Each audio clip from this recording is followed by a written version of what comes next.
You are viewing Wisdom Keys for Focusing on Your Passion. LaunchPad Consultancy, in collaboration with VisionWorks Solutions, bring to you Book Club Conversations Series 3. And in this series, entrepreneurs and professionals are reading the book, The Uncommon Dream, 31 Wisdom Keys for Focusing on the Passion of Your Heart, written by author Mike Murdoch. I am your host, Alina Lewis, and today's discussion is centered around chapter 19, entitled The Uncommon Dream is Kept Alive with Spoken Words. And joining me this evening once again is Raken Allen, financial advisor at Sagicor, and Michelle Timothy Ellis, owner of Matty's Resort in Mayaro. So, Michelle and Raken, welcome. Hi. It is so awesome to have you in with me this evening. Thank you. How are you? Great. Thank you. So we are reading. So Michelle, you are new to joining the book club conversation. So tell me, how has the reading been for you so far? Quite informative, enjoyable, very inspiring. I love Dr. Mike Murdoch. So what has happened is a complete transformation. Every chapter just does something for my life, and it reinforces, of course, all of those wisdom keys. I can see it being very applicable to my daily living, particularly the one that we're focusing on today. And I'm really excited. And I love that you mentioned daily living, because so much of what we chat about within book club conversation is really all about how we take it and incorporate elements and strategies into our everyday routines, so that way we could begin to experience changes. Whatever the outcome is that we're looking forward to, we can begin to experience that. So, as I always love to ask, and I'll start with Raken. Raken, as you reflect on chapter 19, what stands out to you the most? Well, the power and the potency of our words as a means of being able to bring life and sustenance to our dreams and our goals and our aspirations. So through our words, we can either breathe life into our dream, or we can inject death, poison into our dream. And so that really stands out. That's the dominant theme going through that particular chapter. Well, I'm curious to know, Raken, what about that resonated with you? Why did that resonate with you? What was the connection that you had to that idea that when you read it, it's like, wow, and it just stayed with you? Well, one of the things that Dr. Murdoch mentioned in the book is that words are like the seeds that produce feelings, and a lot of our activity, whether we want to acknowledge it or not, is really based on how we feel. And so, what words we say to ourselves generates a particular type of feeling that actually propels us into action. It's like fuel then. And so it's important that we nurture those seeds to be able to produce the right feelings to nurture and nourish our dreams. Yeah, Michelle, what about you? What would have stood out to you the most when you think about chapter 19? There's a line here in particular that I would like to reference, and Mike Murdoch says, "God has given you a mouth and a mind to magnify your strength and to increase your capability." And I think for me personally, I have learned that words have power, right? They can either uplift you or they can destroy you. And a lot of times, even today, as I was reflecting on this chapter in particular, I was thinking, sometimes we walk around saying, now, don't get me wrong, but we just use words loosely, like, oh gosh, I'm crazy as hell, you don't know me, and when people say things like that, you think back and what am I doing? Am I putting a curse on myself? Am I defining who I am going to be, and so on? So it's not just physical, it's a spiritual component to it. So that spiritual component, what it does really, it can bewitch us or it can liberate us. So for me, this is extremely deep. And because the mind or the heart of man really is comprised of our will, our emotions, and our mind itself, that logical, critical part that thinks and so on. When you talk about the heart of man, and you look at the three components that make up the soul, right? You have to be so careful as to what you put in, and of course that will reflect what comes out, and so it will have an impact on your life, because you have words, thoughts creating feelings, and feelings creating actions, and actions ultimately create results, right? So a lot of people are in the situations that they're in because of the words that they speak. They don't take time to be grateful. They don't say thank you for anything. They don't affirm themselves, their lives, and nothing positive, and that, I think, that creates quite, the results that we see in our society today. So definitely, God has given us a mouth and a mind to magnify our strength and to increase our capability, right? And it We have the happens, total yeah. power. No, go right on ahead. Sorry. I'm also thinking of the fact that, sometimes we can bless others with our words. I think the Bible says with our words we are condemned, and by our words we are justified. And who you bless, I will bless, and who you curse, I will curse. That to me says that we do have a lot of power just in our words. Also, I was thinking that God created with His word. He created the world, and so I have been doing that, and a lot has been made manifest in my life as a result of speaking into being the things that I want, the things that are in my heart, and I speak them into being. I mean, it's not magic and it's not voodoo, as some people would say, but it really is, it's part of the whole journey, that whole Christian experience. I, being a Christian, I feel that people need to understand that there is more to life than just, being religious. Being spiritual also allows us to recognize that we use our words to affirm and to connect with spirit. You see? I Yeah. hope I'm making sense. It makes sense to me. No, You know? of course, and many authors, many researchers, and they gave some examples even in the chapter of how words and visualizations, the understandings that we have, impact how our physical bodies function and how we Yes. operate in the world. And I don't remember specifically reading it in this chapter, but it's also noteworthy that our words are able to impact and influence and bring transformation even to others. Yes. So for example, even I have a thing. I say it when someone gives me a great idea. I don't just say, yeah, that's cool, or yeah, that's nice. Or when someone gives you a great idea, I have a habit of saying, oh my gosh, you are so smart. That is such a good idea. Isn't it such a good thing I came to you? You are so good at creating good ideas or whatever.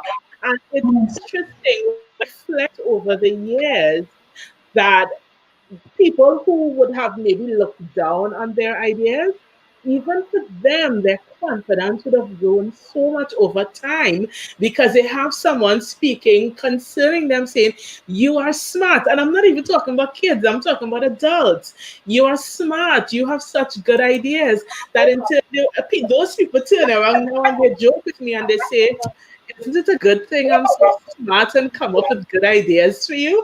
And it just shows how we're able to reciprocate that point of energy. But I do want to ask you as my first prompt, how do you use your words to strengthen vision? The book talked about using words to strengthen vision. Riken, how do you use words to strengthen vision? Of course, the book uses your dream a bit more, but we're talking here about the dream, the vision, the thing that we want to make happen. Are you in the habit of using words to strengthen your vision? And if yes, how? Well, for me, it is really a kind of work in progress, because you know certain things. You know that your words are powerful. You know that they have weight, but it is to bring yourself to that level of consciousness where Mm, you're actually paying attention to what you're saying. And a lot of times, you know, um, there is a scripture that says, "Be swift to hear, slow to speak." That doesn't necessarily mean take long to speak, but before you speak, think what you're going to say, because what you're going to say from the moment that it is released is very much like an arrow. And so, um, in terms of reinforcement of my own personal vision, I have to continue to remind myself that, hey, um, I can do this. That even though I probably may not have a track record just yet of having accomplished great things, because the desire has been birthed in me, and the attendant gifts and abilities are there, I have to encourage myself that hey, listen, you could do this thing. You understand? And if nobody else does it, you got to do it for yourself. And sometimes, we find ourselves kind of stuck in a place where um, we're waiting for affirmation or confirmation from external sources. But if we are in the habit of reinforcing what we have seen, so um, if I could put it this way, what we visualize and what we verbalize must harmonize. So what we see for ourselves, as the whole vision aspect, and what we say, there must be a harmonizing of it, and a consistent harmonizing to ensure that it comes to pass. yeah. Michelle, what about you? How do you use your words to strengthen your vision? Well, I have a slightly different approach to my use of words. In the book of Habakkuk, chapter 2, verse 2, the Bible says, write the vision, make it plain. So once it is in my spirit, something comes, an idea about something or something that I have to do, I would usually write it down, and then I would find a photograph or something that represents the thing that I want to achieve. And then I begin to work towards that, because, faith without works is dead. So I feel like we lift words out, not just in speaking, but it can also be written. And that's why you could write a lot. I have a journal that I also write in, and it's a gratitude journal, and I would thank God for things that He's done for me, and I revisit it, right? And those are my words as well, because I'm not a gifted orator. I'm not, public person. I'm very private and very quiet. So I find that my times writing my opportunities for speaking. And then based on what I've written, I go out and I do a little bit to build that which I have written, to bring it into being. So I started off, for example, this year, quite an unfortunate year for many persons, but I had started the year by creating a vision board. But I've written mine in words, divided it into sections, and then put pictures based on the things that I wanted to accomplish, right? I know based on how the camera is angled, you can't actually see it, but I'm looking at it, and I have actually accomplished just about two things short of everything on my board, right? So yes, so because words have that kind of power, and as I said earlier, it's a spiritual dynamic, you see. So I have put them into God's hands, but I've also taken action on them when I can, right? And in 2017, I made a list of about 30 or 40 things that I needed to have accomplished. And they were really expensive, difficult things that I needed to do. And just yesterday, I found the paper rolled up, because I didn't want to throw it.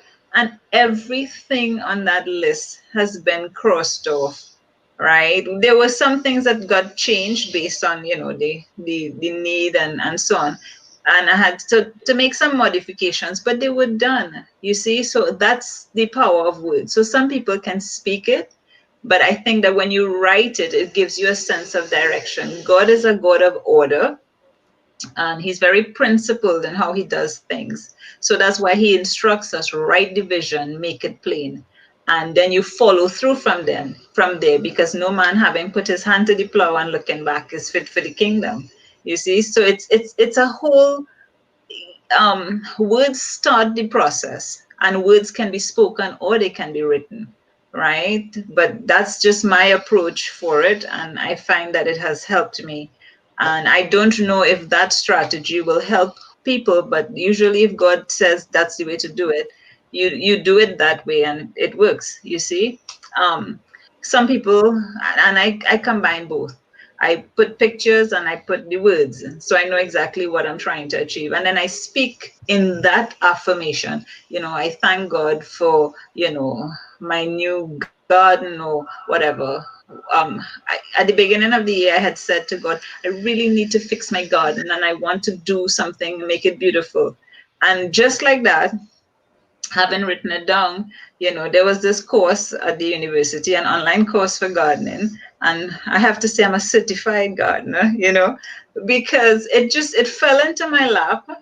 And I did it and I realized this is amazing. And looking back, this is something that I had really said I wanted to do, so I'm pursuing. So it's the little things like that, and maybe at another time I can share even other stories in which where things have been spoken or written, they come to pass, and that is what God allows in our lives. But it takes is not just the writing it down. I need to stress that. It is the faith to believe that it can happen.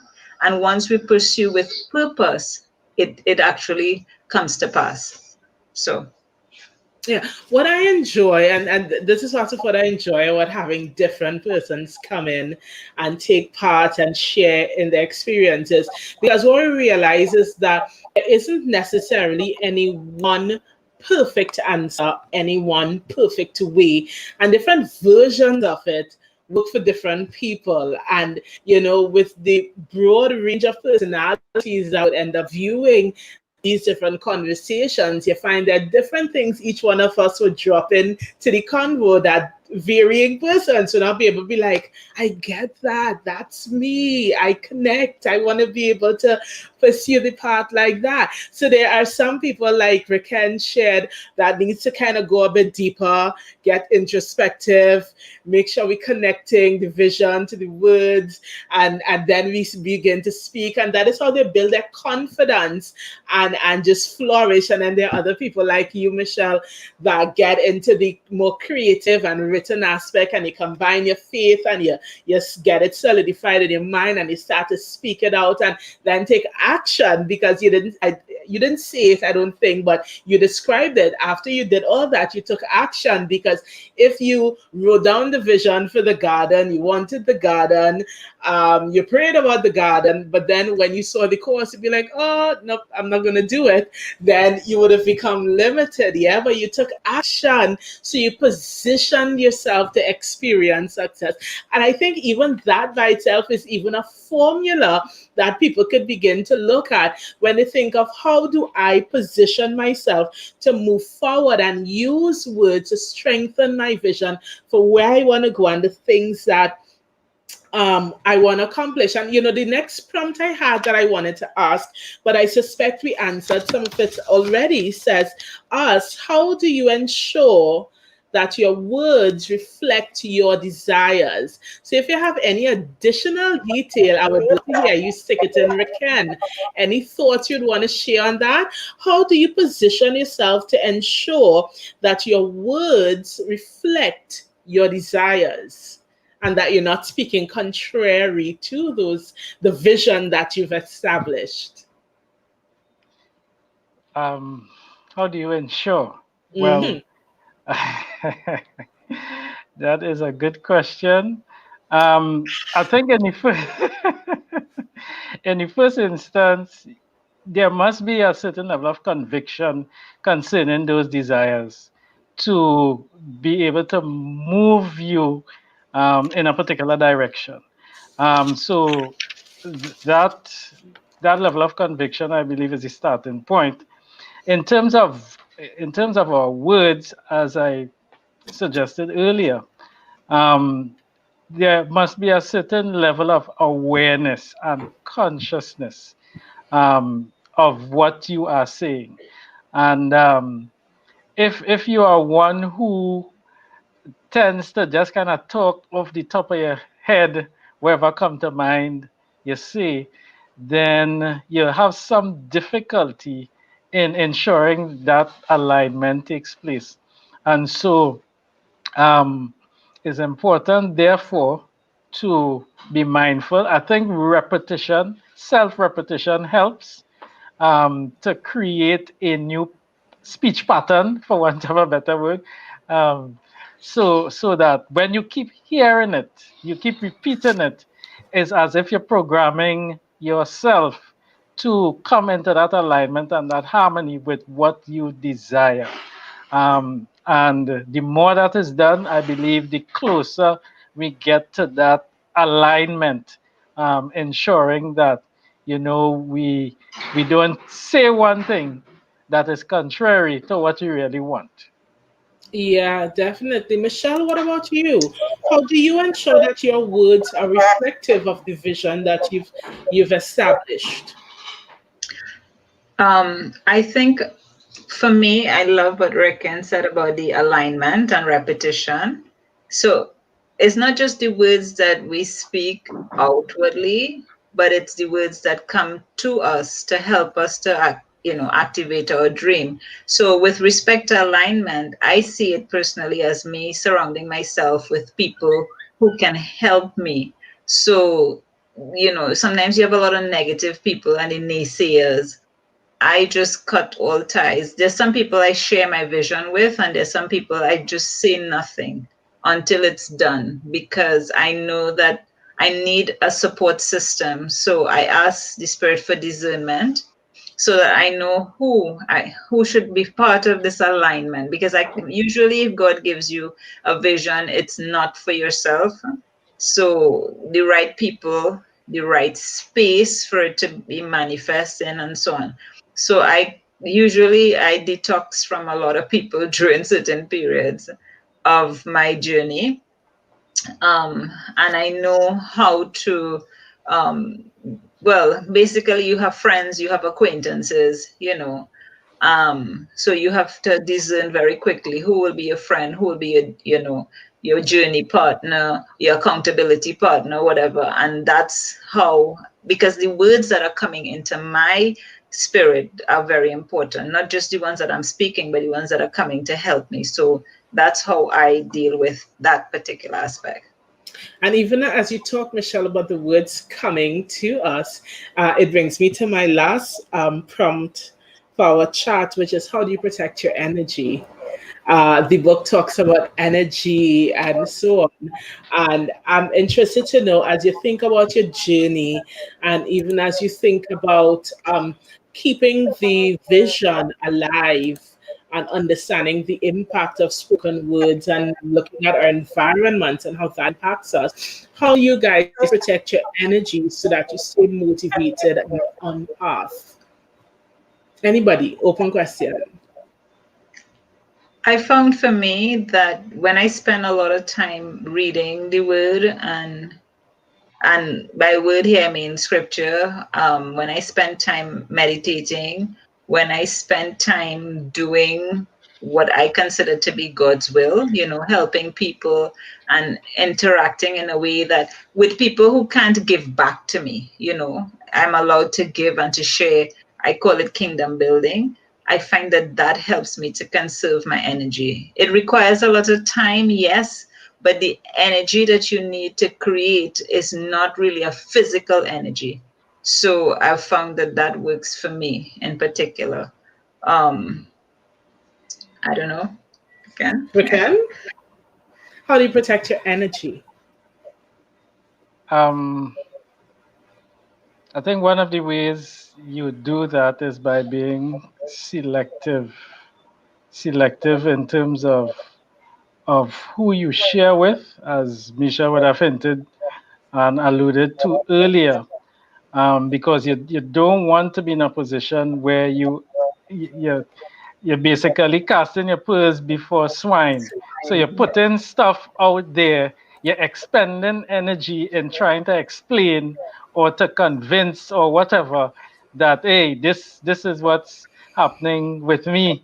And people not sharing that, and they probably giving you a different vibe, so being very selective with whom we share, and as Michelle would also have suggested, what we allow to come in, um, in terms of our words, in terms of our influences, in terms of uh, what we hear, um, and ensuring that our filtration system is working.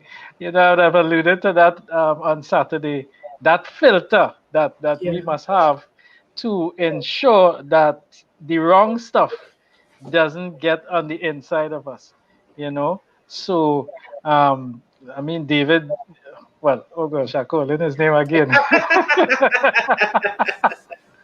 But he talk about setting a watch over his mouth. Um, we talk about guarding the mind and guarding the heart and that sort of stuff to ensure that the right thing comes in, because we could be drained by what we put out, and we could be drained by what comes into us. And so I think we need to be very mindful and selective in both those areas. Yeah. So even as we get into talking about activation, of course, our final segment is wisdom for transformation.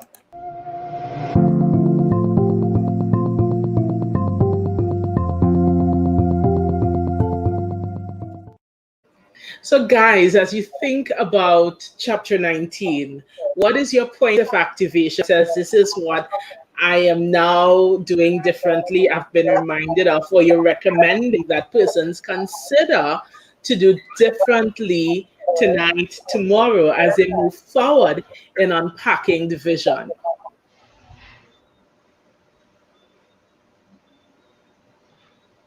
Michelle, you could go. um, choose your words carefully as it pertains to your life, because words have power. They are very spiritual, and we can either bless ourselves or others, or we can curse ourselves or others. And so that it's very important to focus on what we want to create, right? That in mind, I think people can make so many changes that are significant and impactful going forward. You know, Speak healing, speak, words of affirmation and over your life, over the lives of your children, right? And as you said before, sometimes it's not just kids. When you speak to adults and you say you're awesome, you're great, I am very organized and so on, not because I really was when I was a teenager, but people always said that I had that ability to be organized. And I said, well, what if it's probably true, Here I am, fully organized. Yeah, But it happened because people said they saw that in me. I don't know if they lied, but it worked for me. So, yes. yeah. Ken, what about you? Um, well, for sure, the the power of our words. Our words should not be taken lightly. We should not take our words lightly. And beyond that, or in addition to that, we should ensure that we are speaking in the direction that we want to go. So if it is we want to go up, if we want to go forward, then our words reflect that. So when I talk about harmonizing what we visualize and verbalize, is precisely that I'm speaking about, because we could end up sending mixed signals and in the process hindering the fulfillment of our own vision and dreams and that sort of stuff. So that Yeah, would yeah, definitely. And I really want to remind persons of the importance of being aware. I think awareness is a large part of the foundation that helps us to be able to make sure our words are aligned with the vision that we have for ourselves, because positioning ourselves to be aware means we're paying attention to what we're projecting, we're paying attention to what we're saying, we're being introspective to ask ourselves, are my words helping to move me closer to where I need to be? Becoming aware means we're paying attention to the words that others speak to us and concerning us, and where persons speak to us and they speak words that do not align with the vision, we know we maybe need to put some distance there, and even paying attention to the words that persons speak concerning us. Like I have a little thing that I picked up along the way, where if someone says something to me that is not in alignment with the vision, I say to them, you know what? I understand your view, but I don't receive that. And that is just my very respectful line. I don't receive that. And I take the step further and I speak over that, because I'm like, nah, you're not going to put that in the atmosphere concerning me. And I speak over that and declare whatever is the it that I am projecting or I am making happen. Sometimes it's something as simple as somebody saying, oh, whatever, you're gonna get sick, and so, and I'm like, nope, I'm not gonna get sick, and not only am I not gonna get sick, but I am well, I am healthy, I am whole, my body's thriving. But listen, I'm gonna speak to everything they have, spoken negatively about, because Michelle, I'm so on par with what you said, where we must recognize that words have power. And so, even as we close off this evening, guys, my question is, Michelle, did you tell me your wisdom for transformation? yeah, she did. You did, right? I started with you. Oh, I was like, oh my God, did I skip Michelle by accident?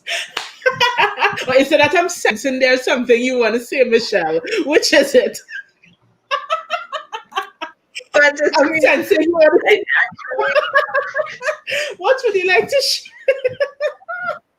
I just wanted to say, I agree with you. A lot of us are on autopilot, and you know that when you're driving, sometimes you pass an entire area and you didn't even notice anything except just getting home or getting to work, but you saw nothing along the way. Yeah. That is my test for myself to know when I'm not consciously engaging, in my environment and the people around me. So if people want change, apart from speaking the words, they need to snap out of autopilot and take control. I like what Ricken said about, awareness and alignment. You can't do that once you're not conscious of what is, at stake and what is in front of you. So I think that is important for people to realize. Get off autopilot and start consciously engaging the environment, engaging your space, so that you can now begin to speak the words that you want and see how the direction in which you're going to make your dreams become a reality. Yeah, and while we have you chatting, Michelle, you are the owner of Matty's Resort in Mayaro. Can you take a minute and share a bit about the services that the resort offers? Oh, thank you for the opportunity. Well, of course, Mayaro is famous now for roast fish, and we have great dirt oven baking pizzas and doughs and different breads and different things. So I want to invite everyone to visit us at Matty's Resort, where we have 2-bedroom and 1-bedroom apartments with Wi-Fi, AC, cable, television, all amenities, basic toiletries, coffee, tea, juice, water, cocoa. We have partnered with locals in terms of Lopino Chocolate Company to provide, the beverage. And we also offer fresh linens on compound parking. And contact me, 762-2959 WhatsApp, so that we can secure your booking. Payments are online or bank deposit. So. Thank you, Michelle. And of course, Ricken is a financial advisor at Agicor. Can you take a minute, Ricken, and just share with those who be viewing a bit about the services that you offer? Absolutely. Thank you, Alina. All of us have been given the opportunity at life. And if you look at the spelling of life, L-I-F-E, the L may stand for the launch of life, which is birth, the E for the end. But in between that L and that E, there's a big if.